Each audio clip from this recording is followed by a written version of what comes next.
Hello learners, स्वागत है आपका इकोनॉमिक्स एकेडमी में। मैं मंजू शर्मा एक बार फिर से लेकर आई हूँ आपके लिए एक नया वीडियो का टॉपिक है एकाधिकारी प्रतियोगिता बाजार में short run equilibrium of the firm.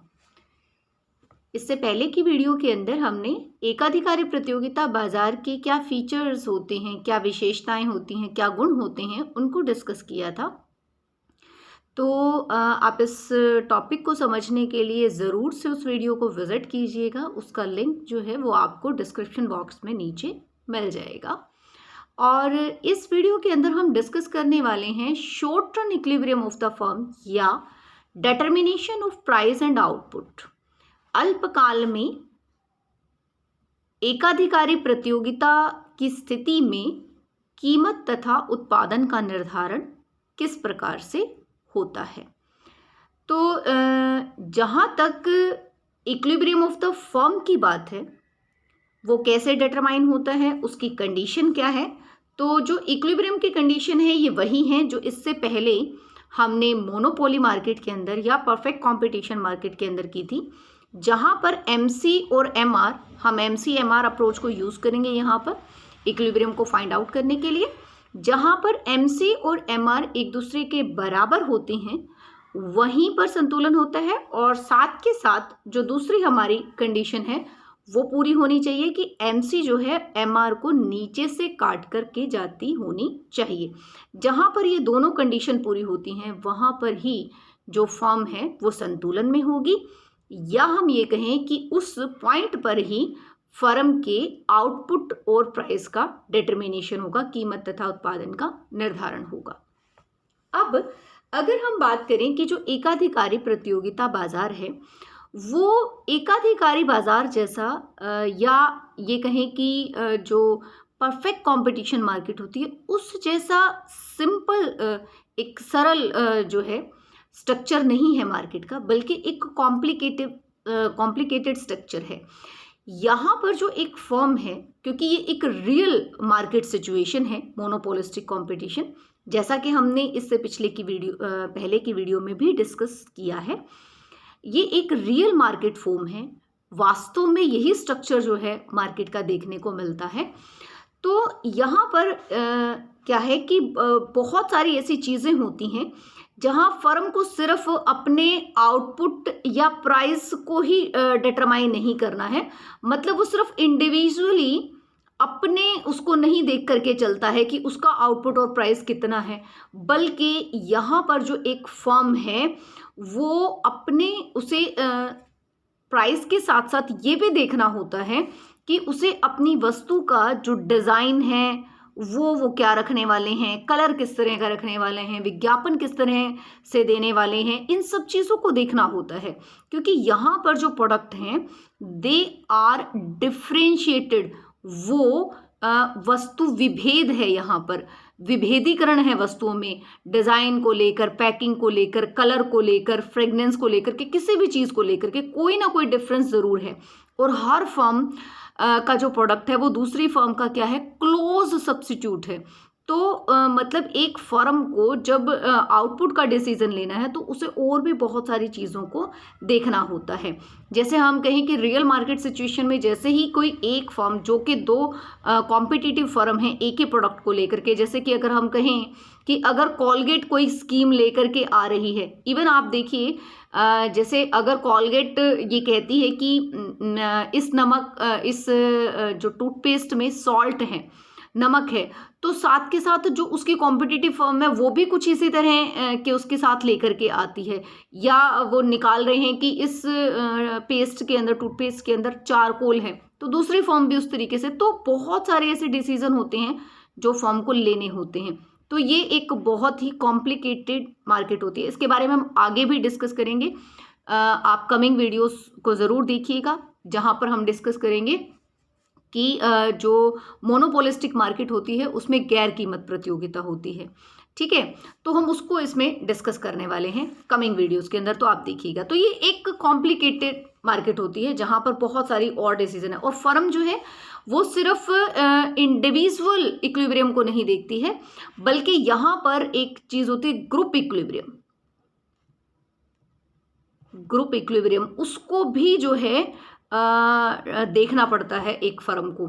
तो जो ग्रुप इक्विलिब्रियम की सिचुएशन होती है, ये मोनोपोलिस्टिक मार्केट का एक अलग तरह की फॉर्म होती है, जिसकी जो थ्योरीज हैं वो थोड़ी अलग हैं। खैर, इस वीडियो के अंदर हम ग्रुप इक्विलिब्रियम को बिल्कुल भी डिस्कस नहीं करने वाले हैं। हम जो सिंपल एक इंडिविजुअल फर्म के डिफरेंट जो है इक्विलिब्रियम को डिस्कस करने वाले हैं। तो आने वाली वीडियोस के अंदर हम ज़रूर ग्रुप इक्विलिब्रियम को भी डिस्कस करेंगे, पर इस वीडियो में हम डिस्कस कर रहे हैं इंडिविजुअल, यानी कि जो व्यक्तिगत फर्म का जो संतुलन है, उसका व्यक्तिगत संतुलन की हम यहाँ पर बात करने वाले हैं। ठीक है, अब इसको हम डायग्राम की हेल्प से करेंगे। तो जहाँ तक डायग्राम की बात है, कर्व की बात है, अभी अभी हमने कहा कि कहाँ पर संतुलन होगा, जहाँ MC और MR बराबर होंगे।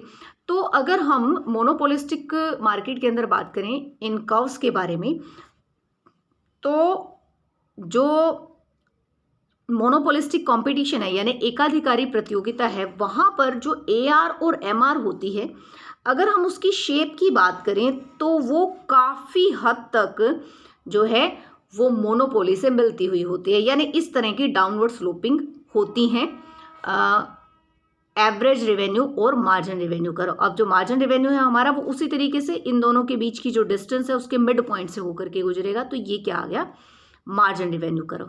तो अब आप कहेंगे कि फ़र्क क्या है फिर मोनोपोली के अंदर और मोनोपोलिस्टिक के अंदर।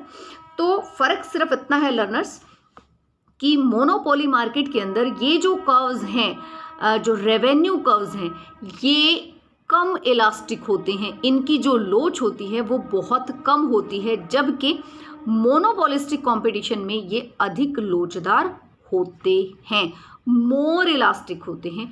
यही डिफरेंस है मोनोपोली के अंदर और मोनोपोलिस्टिक कंपटीशन के अंदर रेवेन्यू कर्व्स को लेकर के। ठीक है, तो ये अब हम आ जाते हैं मोनोपोलिस्टिक मार्केट में। तो ये है एवरेज रेवेन्यू कर्व और ये आ गया मार्जिन रेवेन्यू कर्व। अब हमें देखना है संतुलन देखना है, तो इसका मतलब हमारे पास क्या होना चाहिए, मार्जिनल कॉस्ट कर्व भी होना चाहिए। और हमें ये भी देखना है कि संतुलन में फर्म को प्रॉफिट मिल रहे हैं, लॉस मिल रहे हैं, क्या मिल रहे हैं, तो इसका मतलब हमारे पास एवरेज कॉस्ट कर्व भी होनी चाहिए। तो चलिए फिर इसमें एवरेज कॉस्ट कर्व बना लेते हैं। ठीक है, तो मान लीजिए जो एवरेज कॉस्ट कर्व है ये है शॉर्ट रन की एवरेज कॉस्ट कर्व फर्म की। ठीक है, और अब हम बहुत अच्छे से जानते हैं कि जो मार्जिनल कॉस्ट कर्व होती है वो शॉर्ट रन के एवरेज कॉस्ट कर्व या कोई भी एवरेज कॉस्ट कर्व है उसको उसके न्यूनतम बिंदु पर कट करती है। तो लर्नर्स, मैं आपको ये सजेस्ट करूंगी कि जब भी आप इस तरह से करते हैं, इन टेक्निकल पॉइंट्स को बहुत ज़्यादा ध्यान से देखा कीजिए। जैसे ही आप एवरेज कॉस्ट कर्व बनाए तो इस तरीके से बनाए, पहले ये डिक्रीज करते हुए आ रही है, एक पॉइंट तक आप इसको डिक्रीज करें और उसके बाद इंक्रीज करना शुरू कर दें, तो आपकी जो कर्व है उसकी शेप बिल्कुल एक्यूरेट आएगी। ठीक है, और फिर उस पॉइंट को जो है डॉट लगा दें जो न्यूनतम बिंदु है, और अब हम इसमें क्या कर देंगे, यहाँ से होकर के इस तरीके से शॉर्ट रन की मार्जिनल कॉस्ट कर्व को पास करा देंगे। ठीक है, अब संतुलन कहाँ है, देखिए ये MC कर्व है, ये हमारी MR है, MC और MR यहाँ पर बराबर है, और साथ के साथ ये इसको नीचे से काट करके ऊपर निकल रही है। तो संतुलन कहाँ हो गया, इस E बिंदु पर संतुलन हो गया। यहाँ से जब हम इस तरीके से एक स्ट्रेट लाइन नीचे लेके आएंगे तो हमें क्या मिल जाएगा, आउटपुट। और जब हम इसको ऊपर लेकर के जाएंगे, कहाँ पर लेकर के जाएंगे लर्नर्स, एवरेज रेवेन्यू कर्व पर। इसको बिल्कुल उस तरीके से करना है जैसा कि हम किस में करते हैं, मोनोपोली में करते हैं।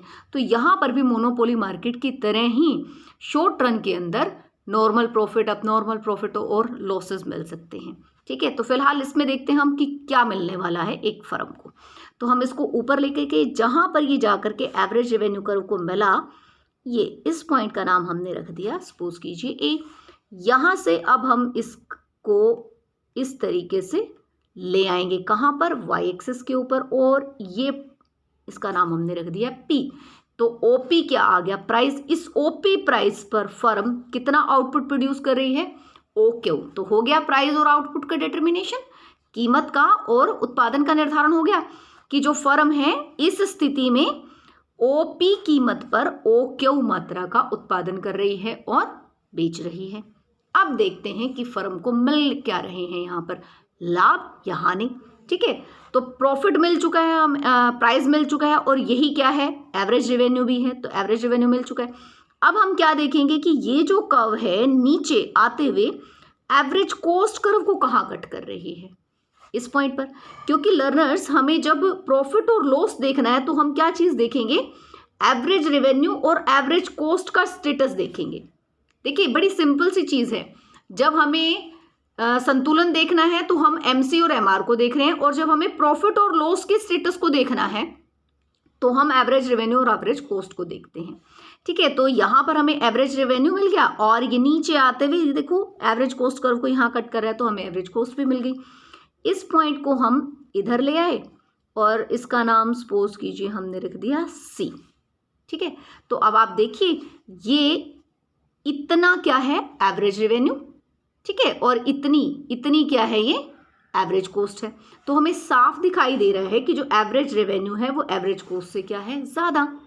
यानी कि जो आउटपुट प्रोड्यूस हो रहा है उस पर यूनिट के हिसाब से इतना तो एवरेज रेवेन्यू मिल रहा है, और इतनी क्या आ रही है, उसकी लागत आ रही है। तो इसका मतलब पर यूनिट के हिसाब से ए बी प्रॉफिट मिल रहा है। टोटल कितना एक्स्ट्रा प्रॉफिट मिल रहा है, ये जो शेडेड एरिया है ये क्या मिल रहा है फर्म को, सुपर नॉर्मल प्रॉफिट, जिसे हम इन शॉर्ट क्या कहते हैं, SNP, सुपर नॉर्मल प्रॉफिट, असामान्य लाभ, ठीक है। तो ये क्या, कौन सा केस बन गया हमारा, असामान्य लाभ का। तो हम लर्नर्स यहाँ पर बिल्कुल भी पहले से ये नहीं कहेंगे कि हम असामान्य लाभ दिखा रहे हैं या क्या दिखा रहे हैं। हमने तो सिर्फ क्या किया है, एक सिचुएशन ली, डायग्राम, एक कॉस्ट की सिचुएशन ली, अब उसमें देखते हैं कि फर्म को क्या मिलने वाला संतुलन की स्थिति में।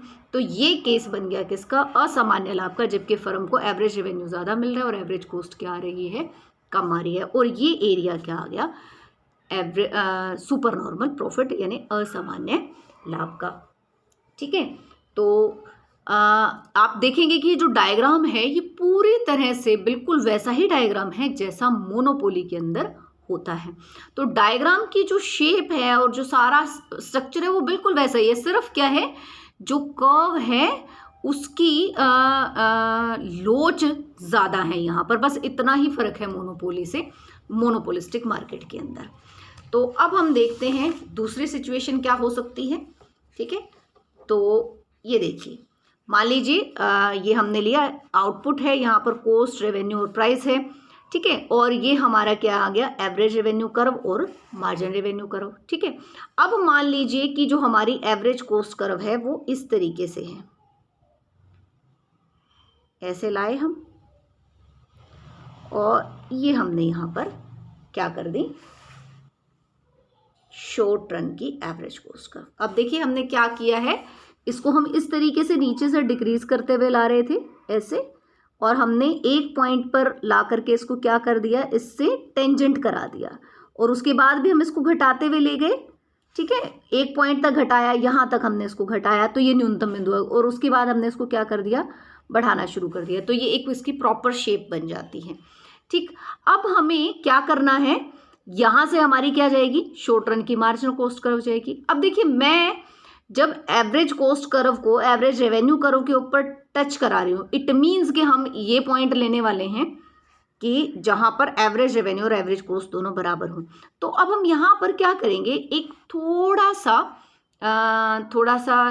एक तरह से कहेंगे कि एक चालाकी दिखाएंगे, और चालाकी क्या दिखाएंगे कि इस पॉइंट से पहले ही नीचे, ये एक्चुअली क्या है कि वैसे तो देखो सिचुएशन की बात है कि फर्म को क्या मिल रहे हैं उस टाइम में, उसके एवरेज रेवेन्यू एवरेज कॉस्ट बराबर हैं या नहीं है, पर हमें तो डायग्राम में दिखाना है ना, तो हम क्या करेंगे, पहले ही इसी पॉइंट से नीचे ऐसे लाइन ले आएंगे, तो बस यहीं से हम अपना जो मार्जिनल कॉस्ट कर्व है उसको पास करवा देंगे। तो ये इस तरीके से मार्जिनल कॉस्ट कर्व आ गई, यहाँ से भी करा दिया ताकि यहीं पर संतुलन मिले, क्योंकि संतुलन की स्थिति में एवरेज रेवेन्यू और एवरेज कॉस्ट बराबर होनी चाहिए।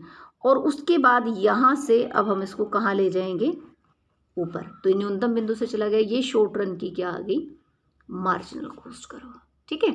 तो अब आप देखिए ये संतुलन आ गया, जहाँ MR और MC एक दूसरे को कट कर रहे हैं, ये संतुलन है। इस पॉइंट को हम नीचे लेके आएंगे तो क्या मिल जाएगा, आउटपुट। इसको ऊपर लेके ही जाएंगे, कहाँ पर, एवरेज रेवेन्यू पर, तो वो पहले से ही एवरेज रेवेन्यू पर है क्योंकि हम यहीं से तो नीचे लाए थे ताकि हमारा बिल्कुल एक्यूरेट बने डायग्राम, इधर उधर ना जाए कहीं भी, इसीलिए हम पहले से यहीं से ले आए। ठीक है, और इसको इधर लाएंगे तो हमें क्या मिल जाएगा, प्राइस। तो हो गया कीमत का और उत्पादन का निर्धारण हो गया। ओपी कीमत हो गई, ठीक है, प्राइस, और ओ क्यू क्या हो गई, आउटपुट। तो कीमत का और उत्पादन का निर्धारण हो गया। ठीक, अब हमें ये देखना है, ये संतुलन मिल गया, उत्पादन का और कीमत का निर्धारण हो गया। अब हमें देखना क्या है, इस संतुलन की स्थिति में फर्म को क्या मिल रहे हैं, लॉस हैं या प्रॉफिट है, क्या मिल रहा है। तो उसके लिए हमें क्या देखना होता है, अभी हमने बात की कि उसके लिए हम देखते हैं एवरेज रेवेन्यू को और एवरेज कॉस्ट को। देखें इसका स्टेटस क्या है। तो इस संतुलन की स्थिति में देखिए यहां पर ही हमारा एवरेज रेवेन्यू है ना, संतुलन की स्थिति में इसी पॉइंट पर ये जो ई बिंदु हमें मिलता है ना, इसी के ही लेवल पर हमें देखना होता है सब कुछ।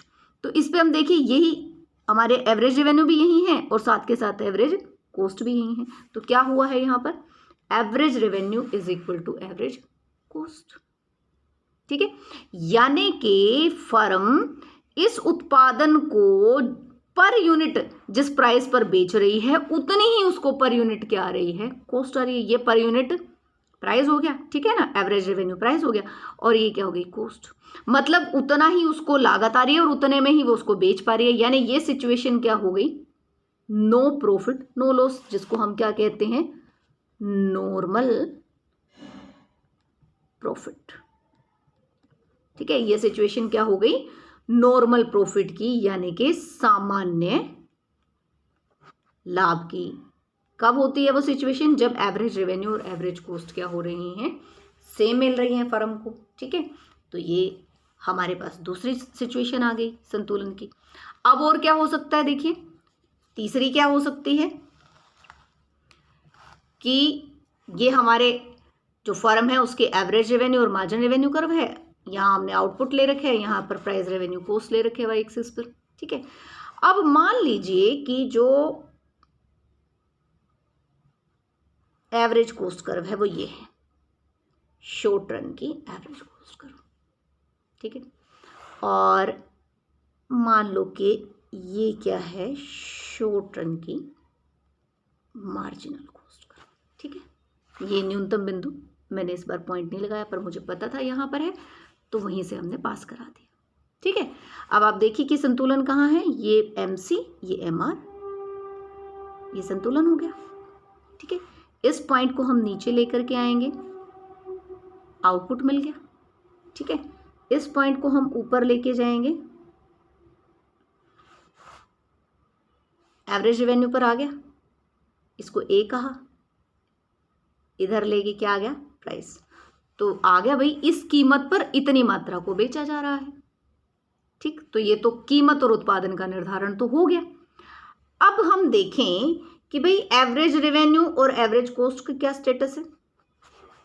ठीक, तो देखिए कि भाई अब इसमें देखो तो एवरेज रेवेन्यू तो यही है और एवरेज कॉस्ट कहाँ है, देखो ऊपर पड़ी है। तो इसको, इसका मतलब अब हमें इसी लाइन को, ये जो मैंने कहा कि अभी कहा था ना कि हमें संतुलन बिंदु जो है उसी के ही पास में, उसी के लेवल पर सब कुछ देखना होता है। ऊपर ले गए, मिल गई एवरेज कॉस्ट, इसका नाम हमने रख दिया B। अब इससे इधर ले आए, इसको हमने कह दिया C। तो अब आप बड़े अच्छे से समझ पा रहे होंगे कि इस OQ आउटपुट को प्रोड्यूस करने में फर्म को ये QB के बराबर क्या आ रही है, एवरेज कॉस्ट स्मॉल b है। ठीक है, जबकि एवरेज रेवेन्यू कितना मिल रहा है, QA, ये क्या है, एवरेज रेवेन्यू। और आप बड़े अच्छे से देख पा रहे हैं कि कॉस्ट ज्यादा है और रेवेन्यू कम है।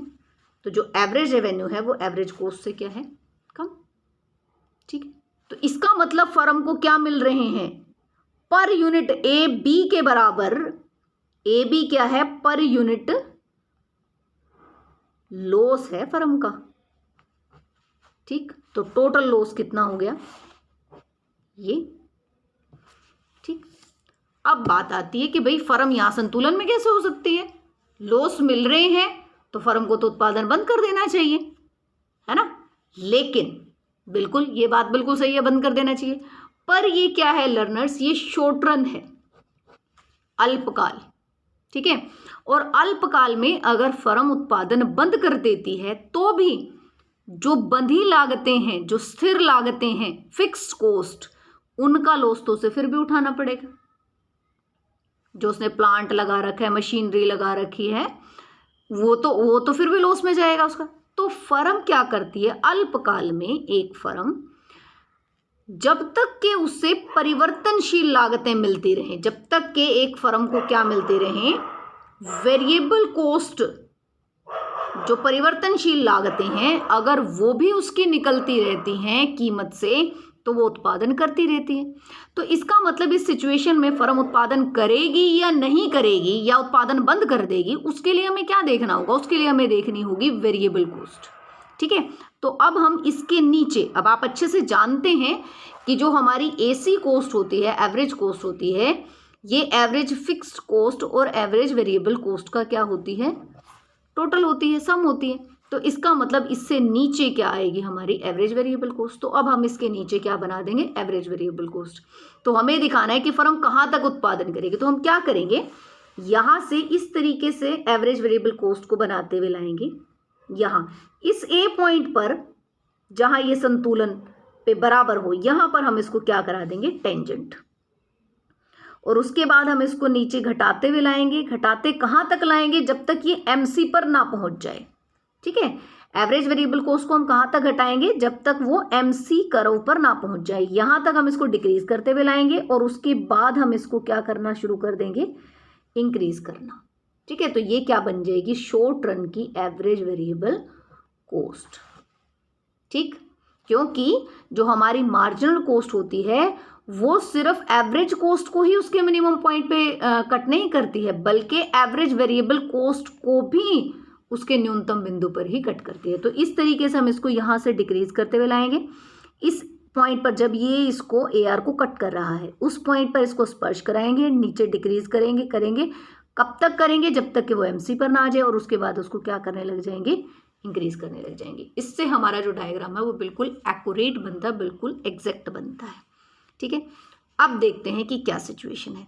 अब ये तो है कि भाई एवरेज रेवेन्यू से तो एवरेज कॉस्ट ज़्यादा है, लेकिन इस संतुलन की स्थिति में आप देख सकते हैं जो एवरेज रेवेन्यू है हमारा, वो किसके बराबर है, एवरेज वेरिएबल कॉस्ट के तो बराबर है ना इस पॉइंट पे, है ना। जो एवरेज रेवेन्यू कर्व है, जो एवरेज रेवेन्यू है हमारा, वो इस पॉइंट पर देखो संतुलन की स्थिति में किसके बराबर है, एवरेज वेरिएबल कॉस्ट के बराबर है, short run average variable cost के बराबर है। तो इसका मतलब क्या है कि फर्म को लॉस तो मिल रहे हैं, लेकिन ये लॉस क्या है, मिनिमम लॉसेस हैं, ये क्या है, न्यूनतम हानि। तो ये जो सिचुएशन है ये क्या है, न्यूनतम हानि की सिचुएशन है। न्यूनतम हानि क्या, सिर्फ इतने से नहीं बनेगी न्यूनतम हानि की बात कि जो एवरेज रेवेन्यू है वो एवरेज कॉस्ट से कम है, ये तो हानि है। न्यूनतम हानि क्या है कि एवरेज रेवेन्यू बराबर है किसके, एवरेज वेरिएबल कॉस्ट के, यानी कि जो परिवर्तनशील लागतें हैं वो तो मिल ही रही हैं। अब ये न्यूनतम क्यों है, क्योंकि अगर इससे अधिक करेंगे उत्पादन तो भी लागत बढ़ जाएगी और इससे लॉस बढ़ जाएंगे, और अगर इससे कम करेंगे उत्पादन तो भी लॉसेस और ज़्यादा बढ़ जाएंगे। तो ये जो सिचुएशन है ये किसकी है, मिनिमम लॉसेस की सिचुएशन है, ठीक है लर्नर्स। तो कई बार जो है शॉर्ट क्वेश्चंस में जो है एग्ज़ाम में, कॉम्पिटिटिव एग्ज़ाम में पूछ लिया जाता है कि जो मोनोपोलिस्टिक कंपटीशन है उसमें जो न्यूनतम हानि की स्थिति होती है वो कौन सी होती है, ठीक है, या फर्म कब तक उत्पादन करेगी और उसके बाद नहीं करेगी, तो वो क्या होती है, जब एवरेज रेवेन्यू किसके बराबर होता है, एवरेज वेरिएबल कॉस्ट के बराबर होता है, ठीक है। तो जब तक फर्म को अल्पकाल में, इंपॉर्टेंट चीज़, अल्पकाल में जब तक फर्म को जो है परिवर्तनशील लागतें मिलती रहती हैं तब तक वो उत्पादन करते रहते हैं, और अगर ये भी ना मिले तो फिर फर्म क्या कर देगी, उत्पादन बंद कर देगी, क्योंकि भाई वो तो वैसे भी उठानी पड़ेगी बंधी जो स्थिर लागतें हैं, फिक्स कॉस्ट है, उसकी की हानि तो फिर भी उठानी पड़ेगी और फिर भी उठानी पड़ेगी, तो फिर बंद ही कर देगी। लेकिन जब तक वेरिएबल कॉस्ट मिलती रहेगी तब तक उत्पादन करती रहेगी। तो आज की वीडियो के लिए इतना ही। कमी वीडियो में हम डिस्कस करेंगे long run equilibrium of the firm, और तब तक आप इन वीडियोस को देखें, लर्न करें, सीखते रहें और चैनल को सब्सक्राइब करें, फ्रेंड्स के साथ शेयर करें। Thank you so much, bye and take care.